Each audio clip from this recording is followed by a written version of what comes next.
রক্তদান শিবির করলাম। এটা এখানে কেন করা হলো?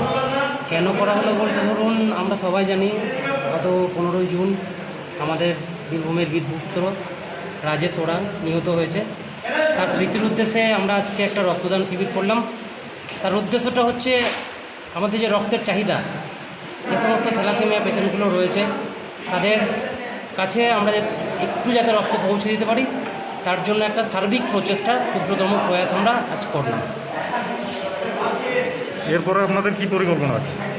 এরপরে পরিকল্পনা রয়েছে, ধরুন পরবর্তী ক্ষেত্রে আমরা আরও বড় পদক্ষেপ নিতে চাই যদি আরও কোনো বড় সহায়তা পাই। যেমন আমরা ভাবছি সামনের 15ই আগস্ট একটা রাজেশ ওরাংয়ের স্মৃতির উদ্দেশ্যে একটা অনুষ্ঠান করারও পরিকল্পনা রয়েছে। দেখা যাক কতটা সহায়তা আমরা পাই এবং আমরা করে উঠতে পারি।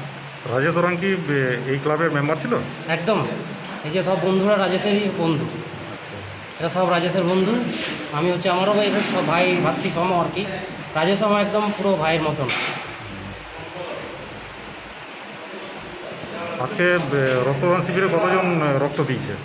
এখনও পর্যন্ত 30 জন, এই মুহূর্তে শেষ মুহূর্তে একজন পৌঁছেছে, এখনও সংখ্যাটা 31। কত ইউনিটের টার্গেট ছিল? আমাদের টার্গেট ছিল ধরুন প্রথমে ভেবেছিলাম 20 জন, তারপরে যেরকম হারে আমরা নিমন্ত্রণ করেছিলাম তাতে এক্সপেকটেশনটা হয়তো একটু বেশি ছিল, কিন্তু প্রকৃতি এরকম খামখেয়ালি না, তারপরে যে করোনা আবহ এর জন্য হয়তো সংখ্যাটা একটু কমেছে, কিন্তু আমরা আমাদের দিক থেকে স্যাটিসফ্যাকশন যে আমরা একটা ফিগারে আসতে পেরেছি 31, এটা কম নয়।